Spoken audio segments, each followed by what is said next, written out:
Well, I am live. Yes, I am once again. Thank you everyone for joining me. My name is Lior Samfiru. I am the employment lawyer.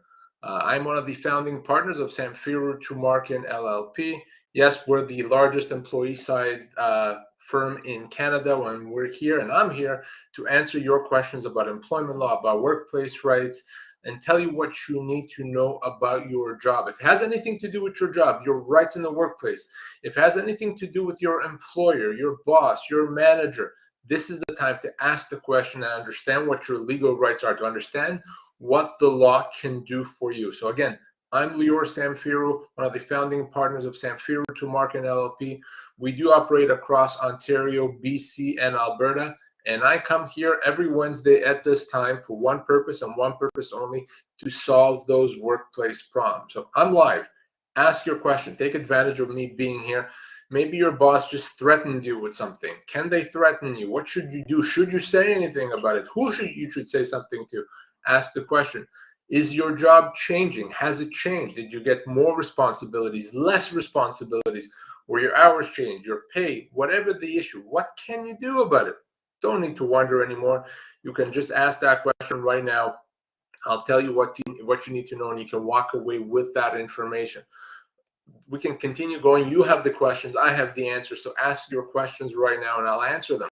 Now, let me give you some other contact information. If you want to reach out to me off air, if you want to connect with me privately and my team by phone, by email, easy to do. All you do is you go to employmentlawyer.ca. Again, it's employmentlawyer.ca. And when you go there, you can read a lot about employment law rights. You see that address below me. But in addition to reading about your rights, all the contact information is there. Phone number, email address, it's all there. So you can reach out, have that private chat, and I'll answer your questions that way. But that's for after. For right now, next 30 minutes, you have time to ask questions live. I have plenty of stuff to talk to even apart from your question, but this is so much more interesting for you and for me, frankly, if you ask questions, if you give me the opportunity to help you so that you know what to do if you're facing that workplace problem. If you're watching right now, you're watching because employment law is relevant to you. There's something going on that you either want to know or that's happening in the workplace. Well, easy to do to get that answer. Just ask it, press enter, I'll answer it. So again, my name is Lior Samfiru. I'm the employment lawyer, and I'm here live. Now, in between your questions, as we wait for those questions to come in, I want to talk about a few things. I have a list of things that you should never do. Things you should never do, because if you do that, you'll compromise your own legal rights. So those are things that you should not do. No, no, no, do not do them. So the first thing I'll say is don't make assumptions about your legal rights or get legal information from the wrong sources. So I see this all the time. People believe that they know what their rights are, and they make mistakes because of that, or they get the wrong information online, on Google, from their Uncle Bob, whatever the source is. When it comes to employment law, it can get tricky. Don't make assumptions. An assumption often people have is, oh, if I lose my job, I get paid a week's pay for every year of service. That's an assumption. Wrong, incorrect assumption. That's completely false. Another assumption people make as well, you can just lay me off temporarily. I can't do anything about it. Wrong, false. Don't make assumptions. When it comes to your legal rights, I give you so many opportunities to find out the real truth. Whether it's right here on social media, I'm here every week. My colleagues are here almost every day. Whether it's through the TV shows that we host, the radio shows that we host, or our website, you have so many sources to get correct, proper legal information. People walk away from their rights every day because they make assumptions, they don't understand how the law helps them, and they don't actually take the step to inform themselves properly. So if you have questions, you know what to do. You can ask me now. You can contact me in the office through employmentlawyer.ca. You have plenty of options to do that. Now, I'm going to start answering some questions, but ask your questions as well, okay? You have time, you have opportunities. Don't wait till the end of the session. Let's get some questions answered. First question just came in on YouTube from Martin Knight. Should I accept a reduction to my work duties if my pay is not being changed? Could it lead to me being let go? Well, keep in mind, your employer can let you go at any time as long as they pay you severance. If your employer is asking you to do less, but they're paying you the same, that's not a bad thing, right? Unless, of course, it's a demotion and it can be embarrassing. So if you used to be a manager, now they took away managerial responsibilities, and that could be embarrassing in the workplace, well, that may not be allowed. That could be a constructive dismissal. But if all they've done is they've restructured, they've taken away some responsibilities, but your pay is the same, I'd consider yourself to be lucky. You're not doing as much, you're getting paid the same. That's good. Again, will it lead to them letting you go? If they want to let you go, they can, whether you accept this or not, whether they did this or not. An employer generally can always let an employee go pretty much for any reason and pretty much at any time, as long as severance is paid. All right. So Martin, hopefully that answers the question. It doesn't sound like a bad situation, but again, if it's a demotion, if it's embarrassing, I would feel very, very differently about it. Okay. Hopefully that helps. If you have any follow-up questions, easy to do, Martin, just answer it right now or ask it right now. I'll answer it. So for those joining us, welcome. My name is Lior Samfiru. I'm the employment lawyer, one of the founding partners of Samfiru Tumarkin LLP, and I'm here live. Right now, if you're hearing me speak, it means I'm live and I'm here answering your questions. I'm going to continue doing that right now. Don't just listen to the answers. You can, but ask your question as well. Next question on Facebook from Sharmila. Can I refuse to put software on my personal phone issued by my workplace? I am worried about what they have access to. So if it's your personal phone, okay, if it's your personal phone, you don't have to agree to put software on it if it's not a phone provided by the company. But here's the thing. If the company may decide to let you go because of it. Now, they'll have to pay you severance because that's not a termination for cause. And as I said, a company can pay severance and let someone go for any reason. So you have to decide, is it worth it for you to lose your job with the severance or to do it? You don't have to do it. Not doing it is not just cause. It means that you don't lose your severance if you're let go because of it. But you have to decide. Now, you may want to ask questions of your employer. What are you going to be using it for? What does it do? Why do you need me to put it on? To see if there's really something about it that is problematic, or if you're worried when you shouldn't be worried. But no, legally speaking, they can't fire you for cause for refusing to put software on your own device. If the company provided you a phone or a computer, they can decide what goes on it. But if it's your own device, no, they can't do that. So hopefully that helps, Sharmila. If you have any follow-up questions, you know what to do. You can ask them. I'm happy to answer. So see how easy it is? You ask the question, you get the answer. Now you know. That's why I'm here, and that's why it's so important that you ask your question and inform yourself. Well, okay, I was going to go back to my list of things that you shouldn't do, but you know what? Your questions are top priority. That's my priority today, not my list, your questions. So I'm going to continue answering. And next question on Facebook from Connie. Can you please tell me if I get laid off at 57 years old, at 38 and a half years of service, wow, that's a lot, and get 2 weeks of pay for 26 weeks pay? Not sure what you mean there, Connie. 2 weeks pay for 26 pay, plus 8 weeks, plus a retirement plan and 40% of my unused sick leave. Would I been able to get more money as being laid off prior to 40 years of service, which would not affect my future CPP payment? So here's what if your employer lets you go in that situation, they would owe you 24 months pay, 2 years. Okay. So they owe you 2 years pay. That means your salary for 2 years. That means your benefits for 2 years. That means your pension contributions for 2 years. So to the extent that you have a pension plan, they have to contribute to it as if you were still working there for the next 2 years. So they don't have to do anything vis-a-vis CPP, but 2 years is what they owe you. So I'm not sure exactly what they're offering you, because you said 2 weeks of pay for 26 weeks pay. So I'm not sure what that means, but it doesn't seem like it adds up to 2 years. So that means if you're let go and are not paid 2 years, that's a wrongful dismissal. So Connie, extremely important. If you're let go, if you're not paid 2 years of salary, benefits, bonuses, pension contributions, if you're not getting that, you have to call me, because it's a wrongful dismissal, so I can get involved and make sure that you do get it. All right, so 2 years. After 38 and a half, there's not even a different answer. It's 2 years. And just so you know, 2 years of severance is generally the maximum that people can get, but you would absolutely get it after all those years of service.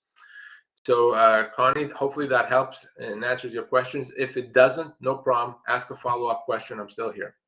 Thank you for that, and I'm going to continue answering. Walter says, or asks, how do I deal with my very micromanaging boss who looks for anything he can to put in my file? I do my best, but I don't know how to handle it. So if your boss puts something in your file, if your boss does something you don't agree, say so. Send an email to that boss confirming, here's what you said happened, I don't agree with it, or here's why it's not fair. Make sure you don't just accept it. If your boss keeps saying you do things wrong and you're just silent about it, you're making it much easier for the company to let you go for cause. So you have to say why you don't agree. The other thing, this could be a form of harassment. So the other thing you can do is go to HR, whoever the right person is, and tell them, here's what's happening. Here's why he's not treating me properly. Here's why I feel that he's really trying to set me up. He's not looking after my best interests. He's not doing this for legitimate purposes. So tell HR or whoever the right person is.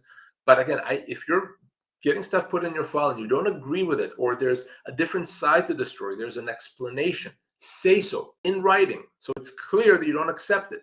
By doing that, you're going to make it that much harder for the company to let you go. You don't want to be in a situation where they put all these things in your file, you said nothing, and then they say, well, look at all these things, now we can let you go for cause. That's not a good place to be in. So that's some thoughts on that, Walter. Happy to connect with you if you want off air so we can have a more in-depth discussion. But hopefully that gives you a sense of what to do. Next question from Susanna. Let's see. Suzanne, is my employer allowed to remove vacation days from me as a result of a negative annual review? No, they're not allowed. And in fact, that's something you can take legal action against them for, okay, or even file a complaint with the Ministry of Labor. If you have an agreement, an employment agreement, or whatever it is that says you get this many days, they can't just decide to take it away, all right? They can't. So that would not be legal. Hopefully that helps you understand. Ziggy has a couple of questions. Next question from Ziggy on YouTube. Can you sue your employer while still working for them? Well, you can, sure, absolutely. There's no law says you can't, but you got to think, is that really comfortable? You're working for your employer, but you're suing them. It's going to create a very uncomfortable situation. Nothing's stopping you from doing that. You're absolutely able to, and these things do happen. It's generally not something that I recommend because it's going to make your work situation very miserable. But you can. In an ideal situation, you wouldn't be there anymore and you take legal action so that you're not uncomfortable. But yeah, you absolutely can. Second question from Ziggy. I was lied to and put in a lower position for 2 years, which was only supposed to be a few months, which left me humiliated, embarrassed, hating to work there every day. Can I sue damages and opportunity costs? Well, probably not, unfortunately, Ziggy, because if it's been 2 years, you're considered to have accepted this new reality. So if you were going to be there for a few months and now it's been 2 years, so clearly a lot longer, by now you're considered to have accepted it. It's your new terms of employment, so you really can't do much about it. If it hadn't been that long, it could be a constructive dismissal and you can absolutely take legal action. But unfortunately, in your situation, I don't think you can do that. The key when you're facing changes to your job, your hours, your pay, whatever it is, you have to act quickly. Because if you don't and you continue working, you're considered to have accepted it. It's as if you said, yeah, I'm fine with it, no problem. And that's not what you want to have happen. So Ziggy, I based on that issue about being put in a lower position, I don't see you being able to do anything considering how long you've already been in that role.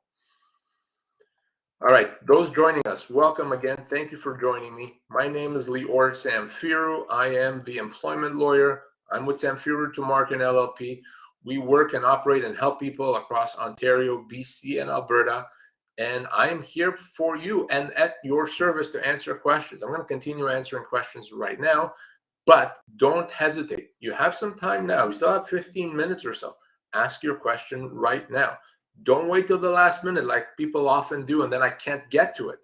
Ask it right now, get your answer, and hopefully feel better about your situation. So the next question today from Facebook, and that's from Reed. I asked to be moved to a new position, part-time, because I accepted another job. The new position would be unionized, but my old position was not. Would I be owed severance if I moved to the new position? Well, if you asked to be moved and your employer agrees to do that, then you wouldn't be owed severance because you asked them to do it. If they unilaterally decide to say, well, too bad, we're moving you to this other part-time position, then yeah, that could be a constructive dismissal. You can reject that and get severance.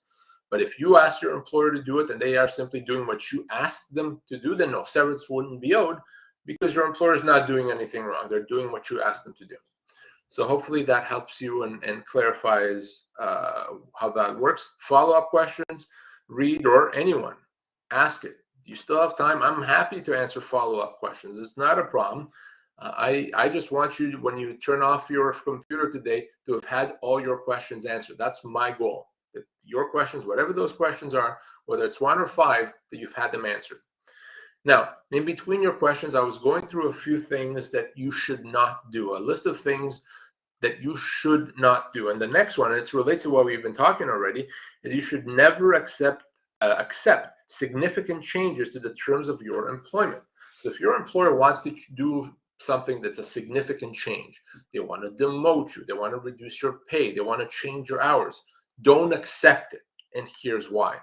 Number one, if you accept it, you're stuck in that role, right? Just like as I was saying to Ziggy, if you accept it, you continue working, then you're stuck. Unless you do something right away, you're stuck and you can't get out of it. That's a bad situation. But it gets worse than that. By accepting and continuing to work, you've given the company the right to do it again. So for example, your employer doesn't have a right to change your hours. But if you allow it to happen and continue working, you've given them the right to do it again. And now they have a right to do something that they didn't have a right to do before. So they could do it a second time and a third time, and you can't do anything about it because you let it happen the first time. Same thing if you agree to a salary decrease. By accepting that, you've given them the right to do it again. Same thing if you accept a demotion. You've given them the right to do it again. So very important. It's an easy way to leave you, to walk away from your rights, to give up your rights by accepting significant changes to the terms of employment. The other alternative, not to accept, is if your employer makes a significant change, you can consider that to be a constructive dismissal, okay? Constructive dismissal, meaning you say, no, I'm leaving, but I'm only leaving because of what you've done, employer. Therefore, you have to pay me my full severance. If you think you've been put in a constructive dismissal situation or you're dealing with a change to the terms of employment, call me. Before you quit, before you do anything, I want you to reach out to me, phone or email. Best way to do that is employmentlawyer.ca. Again, it's employmentlawyer.ca. I'm going to get to Carrie's question here in a moment, but before I do, I wanted to remind you of another tool that I have that is so valuable, that allows everyone to find out in seconds what is the right severance amount that they are owed. So what do? You go to pocketemploymentlawyer.ca. You see that on the screen below me, pocketemploymentlawyer.ca. On that website, you'll see our severance calculator tool. Our severance calculator, as the name suggests, calculates your severance. It tells you how much you are owed, how much compensation you're owed if you lost your job, whether you work for 3 months or 30 years, whether in a senior position or junior position, whether you make a lot of money or little money. It calculates for you what that severance is. It can calculate it in months. It can even calculate it in dollars. All right, so check it out. It's free, completely. It's anonymous, completely. There's no strings attached at all. It's there for you. And by the way, if you think to yourself, well, I don't need to use it because I know what that is. I get 2 weeks or 4 weeks or whatever it is. Wrong, wrong, wrong. Okay, completely wrong. You're owed much more than that. Check it out for yourself. It takes seconds for you to do that. If you lost your job, if you're worried about losing your job, if you're just curious and you want to know what your rights are, easy to do. Use our severance calculator at pocketemploymentlawyer.ca. Always the first place you go to if you lose your job, always. All right, I said I'll get to Carrie's question. I'm going to do that now. Carrie has a question on YouTube.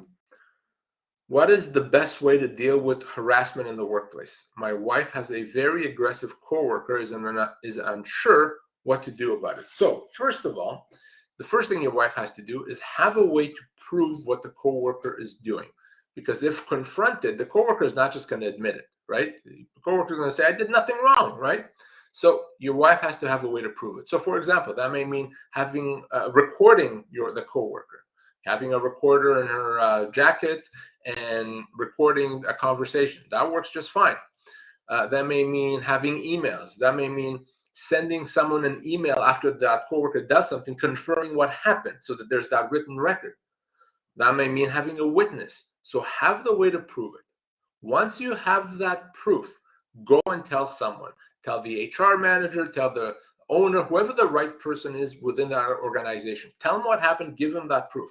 Once your wife does that, the employer is legally required to take it seriously, to investigate, and to rectify that problem. All right? And it's so much easier for them to do if you give them the proof. Okay? They can't ignore it. They can't say we couldn't find proof because you gave them that proof. By doing that, that's going to resolve the problem. If they drop the ball, if your wife does that and her employer drops the ball, they don't deal with it properly, have her call me. Then if she can't deal with it internally, we can deal with it externally. I can make her employer do what it needs to do. So those are some thoughts, Carrie, as to what your wife should do. What she should not do is just ignore it. It's not going to go away on its own. It's not going to get fixed on its own. So your wife really needs to do something about it, or she's going to find herself, like so many other people, in a situation where it's going to be so stressful. She may have to go off on a stress leave. Don't let that happen. I gave her some thoughts. If she wants to talk to me or you want to talk to me, connect with me through employmentlawyer.ca. Again, employmentlawyer.ca. All right, great questions today, guys. Our next question today is an email question from Roberta. When accepting a new position, is there anything you would recommend knowing before signing a new contract? Absolutely. And I know that my regular listeners and viewers know what I'm about to say. First of all, you can't just focus on what the salary is or how many weeks vacation. There are other terms that are potentially just as important. So what do you look for in that new employment agreement? Number one, look to see, is there a term there that limits your future severance?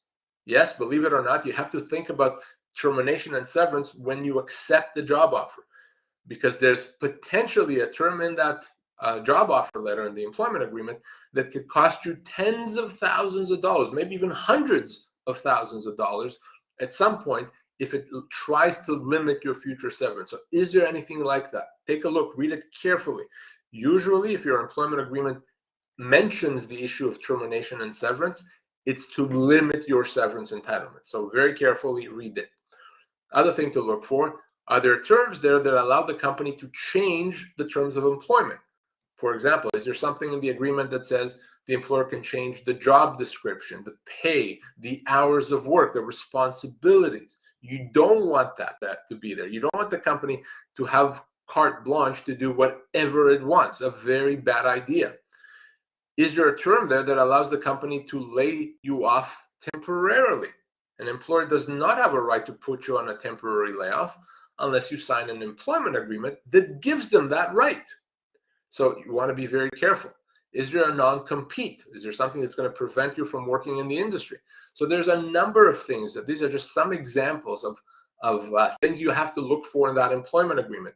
So be very careful. Don't sign something without doing that. The best thing you can do is send me a copy of that agreement. Let me and my team review it, tell you what it does, what it means, and we can also discuss how to best negotiate it. All right? So hopefully that answers the question, Roberta.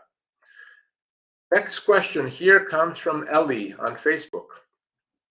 I do site-to-site service where a car is necessary. My employer pays car allowance, but it is not adequate. Car is now broken beyond repair, no funds to buy a new one. Employer threatening dismissal. Would that be with cause? No, it wouldn't be. It wouldn't be with cause. They'd still have to pay you severance in that situation because you're not doing anything on purpose. If it's a situation where you don't have the money, then it's not for cause. They can certainly help you. So if you are let go, we can't stop your employer from letting you go, but you have to call me. Okay, so they'll probably say we're not going to pay you severance. I expect them to try to avoid paying you severance, Ellie, but that's why you have to call me and my team. Connect with me is easy. Employmentlawyer.ca. Again, it's employmentlawyer.ca. Great questions today. Guys, a few more questions. I'm going to answer them right now. Those that have just joined us, I'm Lior Samfiru. I'm the employment lawyer with employmentlawyer.ca, and I am here answering questions live about employment law and workplace rights. Ryan asks, what constitutes significant in changes to your role, earnings, hours, etc.? So obviously every situation is different. When it comes to compensation, usually once we're talking 14-15% reduction or more, that's significant. Any changes that would impact your lifestyle in terms of hours of work are significant. Any changes that could be embarrassing to you are significant. So, if you used to work on machine number 1 and now you're working on machine number 2, that may not be significant, unless, of course, machine number 2 is very dangerous and it's problematic that way.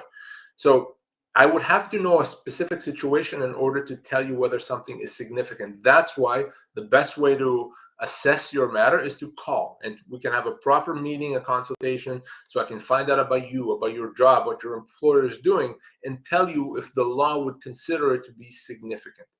But hopefully I gave you some thoughts there, Ryan, as to what would be significant. All right, continuing. Lots of questions coming at the end. I told you that's what's going to happen, so I'm going to try to get through them. Next question is from Walter on YouTube. My cousin is starting a career in trucking in his home province in Ontario, and he is wondering, when do truckers get overtime pay? So it depends on whether he's driving cross-provincial lines or he was driving within province. So it depends on those things, and also depends on the type of trucking that he's doing. The best thing I can advise you right now is to have him call me. I want to find out what he's doing, and I can tell you what overtime is. And there's also some resources online from the government of Canada that may tell you a bit overtime depending on the type of trucking that he does. All right. Next question on LinkedIn. All right. LinkedIn in the house. This is from Chris. When accepting a new position and hearing there is a plan for promotion in the future, after 3 years, promotion doesn't occur despite still wanting it due to change in business. If the promotion does not occur, can this be considered a constructive dismissal? It would be considered a constructive dismissal if you can show that there was the promise of the promotion. So as opposed to we'll consider you, that's one thing. If they says you'll be promoted in 2 years, and if that doesn't happen, then that's a problem. But unless there's a promise of a promotion, it's not going to be something that you can do much about. All right. So unless, of course, you can show that a promotion doesn't happen for discriminatory reasons. They didn't promote you because of your age or disability or ethnic origin, that would be illegal. But generally speaking, for it to be a constructive dismissal, you'd have to show the promise of a promotion as opposed to the promise of a potential promotion. And I think usually that would be rare to see a promise of an actual promotion. So I think I'm caught up on these questions. Lots of good questions today. As always, I think I always get the best questions here. So you see how easy it always is. I'm back next Wednesday. In fact, tomorrow, Thursday, 12:30, one of my colleagues, Jeremy, will be back right here to answer more questions about employment law. So you can, at 12 o'clock tomorrow, there you go, not 12 Eastern. Jeremy Herman will be with us tomorrow. So for now, I'm here, I'm done, but I'm not going anywhere. I may be shutting down my camera and turning off the streaming, but I'm getting back to work, and I'm still available to answer your questions, to help you with your matters. All you have to do is you go to employmentlawyer.ca to connect with me and follow the conversation there and ask questions and get me to roll up my sleeves and work to help you resolve that workplace problem. So my colleague Jeremy will be back here tomorrow at noon Eastern. I'll be back next Wednesday, but don't wait. If you have a question, you can reach out anytime to us through employmentlawyer.ca. Guys, thank you for being here with me. Thank you for the terrific questions. It is always a privilege for me to be here and try to help and provide some guidance. So thank you for giving me that opportunity. I'm Lior Samfiru, and I'll see you again soon. Take care.